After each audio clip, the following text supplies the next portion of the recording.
Salam alaikum wa rahmatullahi wa barakatuh, mes chers parents bienveillants. Alors, pour ceux qui ne me connaissent pas, je vais quand même me présenter. Alors, je suis Mina, maman de 2 petits garçons âgés de 3 ans et 5 ans. Allahumma barik. Et je tiens le blog Muslim Parents Academy avec mon époux Mika. Pour ceux qui ne connaissent, c'est alias Mika et Mina. J'ai 37 ans, mon époux il a 35 ans. Alors, nous avons monté ce blog pour venir en aide à tous les parents qui en ont besoin, comme nous en avions besoin à l'époque. Ça fait 5 ans que nous vivons la parentalité. Il y a eu des hauts, des bas. Maintenant, alhamdoulilah, depuis que nous avons acquis un peu plus de connaissances, nous avons développé une autre façon d'éduquer nos enfants, une façon qui nous correspond, une façon qui est alignée avec nos valeurs islamiques, qui rejoint la pédagogie du prophète sallallahu alayhi wa sallam. Et nous voulons la partager avec vous tous les outils qu'on utilise au quotidien, qui nous soulagent, qui nous permettent d'avancer vers nos objectifs parentaux. Moi, personnellement, pour la petite histoire, alors il faut savoir que quand j'ai eu mon premier enfant, ça a été très très dur. Je suis vraiment tombée de haut. Je m'attendais vraiment pas à ça. Je pensais pas que c'était ça, être mère. Je pensais pas qu'une mère pouvait vivre autant de choses, autant d'épreuves que ça, en fait. J'ai été dans des situations très difficiles. Je me sentais épuisée, débordée, dépassée, seule. Je me sentais, pourtant j'étais entourée, hein, j'avais ma famille, alhamdoulilah, mais je me sentais seule avec moi-même. J'avais des envies pour mon enfant, mon premier enfant, et j'avais une pression énorme sur mes épaules, car je voulais vraiment lui donner le meilleur. Je voulais vraiment être la maman entre guillemets parfaite, en fait, à l'époque. Je me suis mis une pression, j'étais dans les tâches ménagères, j'essayais d'avoir un enfant limite parfait, qui ne crie pas, qui ne pleure pas, qui respecte tout ce que je lui dis, qui m'obéisse, mais vraiment c'était très très dur, et avec le recul je m'y prenais vraiment mal, enfin plutôt maladroitement en fait, parce qu'à l'époque j'avais pas tous ces outils là. Donc si tu te reconnais, c'est normal, c'est pas de ta faute en fait, c'est pas ta faute. C'est que on a tellement de choses à gérer dans le quotidien. On est infirmière, on est bavoir pour les enfants, on est pansement, on est infirmière en quelque sorte. On a tous les rôles. On est institutrice, on est éducatrice, bref, on est toutes ces casquettes-là. On est épouse, on est femme aussi, parce que il faut savoir que moi, j'avais vraiment oublié ces deux aspects-là, ces deux rôles-là, le rôle d'épouse et de femme. Je me suis complètement oubliée. J'étais vraiment une simple mère, en fait. J'avais l'impression que tout tournait autour de mon enfant. Je me suis même rendue limite esclave, en fait. Je me suis sentie vraiment esclave. Maintenant, c'était mon épreuve. Je le regrette pas. Si ça devait se refaire, je regrette pas. De toute façon, qu'Allah nous a écrit pour nous, la meilleure des histoires, et c'est la meilleure des choses qui puissent nous arriver. Alors, il faut savoir que si j'avais pas vécu tout ça, je n'en serais même pas arrivée là. Et vous non plus. Voilà, si vous n'aviez pas vécu tout ce que... Ça se trouve, vous avez, j'en suis sûre, vécu ça. Vous n'en seriez pas là à écouter cette vidéo. Et Inch'Allah, que ce programme vous soit bénéfique. Alors, comme il l'est pour moi. Alors, quand j'ai eu Adam, mon premier, âgé de 5 ans aujourd'hui, alors je suis rentrée à la maison, je savais pas du tout comment m'y prendre. Je suivais, je me laissais un peu suivre par mon instinct, certes, et par les conseils bienvenus de tout l'entourage, mais je voyais bien que mon enfant et moi-même n'étions pas bien en fait, n'étions pas dans le confort. Mon enfant pleurait beaucoup la nuit. Et quand plus il grandissait, plus j'avais moins de patience. J'étais fatiguée. Les journées étaient... j'étais toute seule à la maison. Les journées étaient vraiment très chargé pour moi. Et physiquement, je ne suivais pas. Et psychologiquement, alors parlons même pas. J'avais vécu des situations vraiment inconnues, telles que des crises. Je ne savais pas comment les gérer à l'époque. Et pour répondre à ces crises-là, je me mettais en crise moi-même. Je lui criais dessus pour qu'il arrête de crier. Je lui donnais une tape sur la main pour qu'il arrête de me taper. Je le punissais, je le mettais au coin pour qu'il cesse ses comportements inappropriés. Et en fait, ça marchait sur le moment, mais ça ne faisait que s'empirer sur le temps, en fait. Les mauvais comportements de mon enfant, entre guillemets mauvais, revenaient à la charge. Au bout d'une semaine, 2 semaines, ça repartait. Et plus je le punissais, plus lui-même, il réclamait en fait cette punition. Il allait même, subhanallah, allait se punir lui-même. Il allait même au coin en rigolant. Donc j'étais vraiment dépassée, ça m'énervait, ça m'agaçait. Et là, Yanis est arrivé. Alhamdulillah. Et à l'âge de 5 mois, mon fils, sachant que les 5 premiers mois, les nuits étaient difficiles, mais j'arrivais quand même à gérer parce que j'avais trouvé une solution. C'était le cododo et ça me plaisait.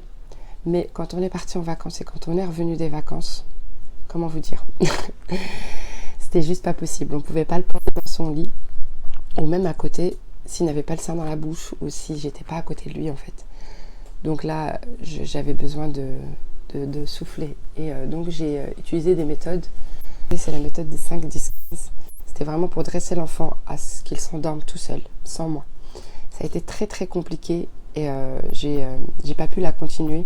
Je la faisais mal et je sentais bien que elle était pas faite pour moi parce qu'elle répondait vraiment pas à ce que je voulais en fait.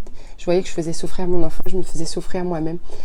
Et du coup, en allant chercher les informations à l'extérieur auprès des spécialistes, des pédiatres, les médecins, ils me renvoyaient un peu à ma situation. Ils me disaient, écoutez, c'est comme ça, il faut continuer, il faut pas vous laisser faire par votre enfant. S'il vomit, laissez-le dans son vomi parce que mon fils en est arrivé là, en fait, à se faire vomir pour que je vienne. Et du coup, j'ai arrêté tout de suite ça. Et de fil en aiguille, en recherchant encore plus sur Internet, parce que cette méthode-là, je l'ai découverte sur Internet, à vrai dire, et en recherchant un peu plus des solutions bienveillantes, je suis tombée sur l'éducation positive et bienveillante au fil de mes recherches, et je approfondis les recherches, et je suis tombée sur ce sujet-là, et je me suis passionnée pour ce sujet-là. J'ai commencé à appliquer ces outils-là et j'ai commencé à me former et à manger éducation positive, à boire éducation positive, à me lever, me coucher éducation positive. Et là, subhanallah, je me suis aperçue que ça répondait vraiment à mes besoins. Et j'étais, comment vous dire, c'est subhanallah comme si l'espoir était revenu. L'espoir était revenu et je voyais que c'était adapté à moi en fait, et à mon enfant, et à ma famille. Et comment vous dire, c'est vrai que ça n'avait pas été facile d'appliquer tous ces outils sur le moment, parce que je les appliquais maladroitement parfois. Mais plus le temps passait, plus j'affinais en fait, et j'apprenais à me connaître aussi. Et c'est grâce aussi à la formation discipline positive que j'ai effectuée que beaucoup de choses se sont ouvertes à moi, et j'ai pu affiner ces outils-là et m'ouvrir encore plus à mon enfant, à moi-même surtout au début, et à plus prendre soin de moi-même, à être bienveillante envers moi-même, à m'écouter dans mes besoins, à m'écouter dans mes émotions, parce que c'est mes émotions qui me renvoyaient à mes besoins, et à exister en fait. Et c'est la base, et à reprendre confiance en moi, et surtout à reprendre confiance en Allah subhanahu wa ta'ala. Et tout le reste, j'ai lâché prise sur ce qui me paraissait vraiment inutile, et ce qui me mettait la pression. Et j'ai appris surtout à m'entourer de personnes positives autour de moi. Voilà. Et vraiment, vraiment, vraiment, vraiment, ça se ressent au quotidien. Mes enfants sont plus apaisés et plus détendus. Et même les situations difficiles, je les rencontre aujourd'hui. Il m'arrive encore de crier, bien sûr. Je suis un être d'émotion et il m'arrive d'être émotionnellement. Mais c'est ok pour moi et vraiment, ça change toute la donne. Lorsque je suis confrontée à ce genre de situation difficile, je prends du recul dessus. J'apprends à observer la situation. Et quand j'y arrive pas sur le moment, c'est pas grave. Je me retire et je passe le relais. Ou je laisse. Je mets en sécurité mon enfant. Je vais respirer un moment et me reconnecter à moi-même. Et là, je me repose les bonnes questions. Qu'est-ce que je veux transmettre à mon enfant? Qu'est-ce que je veux pour mon enfant? Qu'est-ce que je veux pour moi? J'essaie de voir plus loin. Mais ça, pour y arriver, il faut vraiment pas réagir à chaud. Il faut se retirer. Voilà, il faut quitter la pièce. Bien sûr, en sécurisant l'enfant. Voilà. Donc, tous ces outils-là, je te les apprends dans le programme. Je t'apprends à rentrer en lien avec toi-même. Tout ça avec le lien, le filtre de l'islam. C'est le socle, c'est la base. Pour moi, l'éducation des enfants, ça va pas sans la religion. Je mets pas d'un côté ma religion, un côté l'éducation des enfants. C'est pour ça que ce blog est né. Et c'est pour ça qu'il s'appelle Muslim Parents Academy. C'est vraiment basé sur l'islam. Tout ce qu'on prend comme outil, on le passe au filtre de l'islam. Voilà. Et vraiment, c'est la base pour nous. Voilà. Donc, j'espère que tu rejoindras ce programme qu'il t'apportera, bi'idnillah, tout ce qui m'apporte aujourd'hui. Et j'en doute pas. Inch'Allah. Et vraiment, l'objectif, c'est que tu deviennes une maman ou un papa serein, apaisé. Et que ton enfant acquiert cet apaisement aussi, acquiert cette maîtrise de ses émotions, acquiert des valeurs solides et islamiques, et qu'il acquiert surtout aussi, qu'il devienne pieux et un bon musulman, je te le souhaite, et qu'il acquiert des compétences de vie telles que l'autonomie, la responsabilité, l'autodiscipline, beaucoup de choses qui nous manquent à nous aussi adultes, qui nous ont manqué, qu'il a fallu faire un travail sur nous pour pouvoir les acquérir, parce qu'on ne les a pas appris enfant, en fait. Il est plus facile dès le plus jeune âge d'apprendre ça à l'enfant que plus tard. Voilà, faisons de nos enfants des adultes épanouis, pas des adultes qui sauront à réparer, d'accord?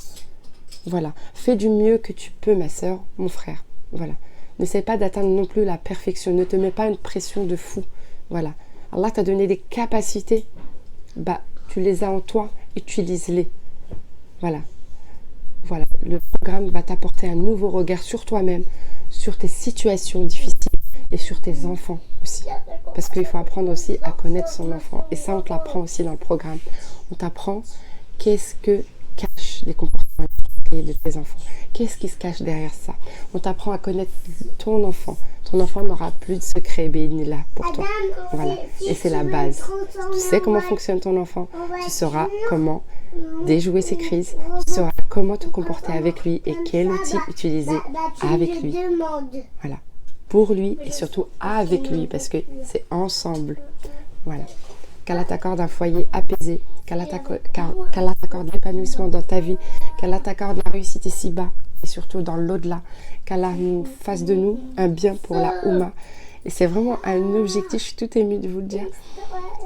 Et c'est vraiment aussi qu'Allah remplisse mon compte épargne de bonnes actions et cette mission de vie qui est pour moi une mission de vie, de vous accompagner toutes et tous avec mon époux dans ce cheminement. Bah, même si c'est qu'une personne, et lors des coachings, quand j'ai débuté les coachings, quand les personnes m'ont renvoyé les effets que ça avait sur eux, sur leur vie, bah, pour moi, j'ai tout gagné en fait. J'ai tout gagné. Voilà, je vais arrêter cette vidéo avant que je fonde. Qu'Allah vous préserve, mes frères et sœurs. Qu'Allah nous accorde tous le paradis, qu'on se retrouve tous au paradis. Allahumma amin. Assalamu alaikum wa rahmatullahi wa barakatuh.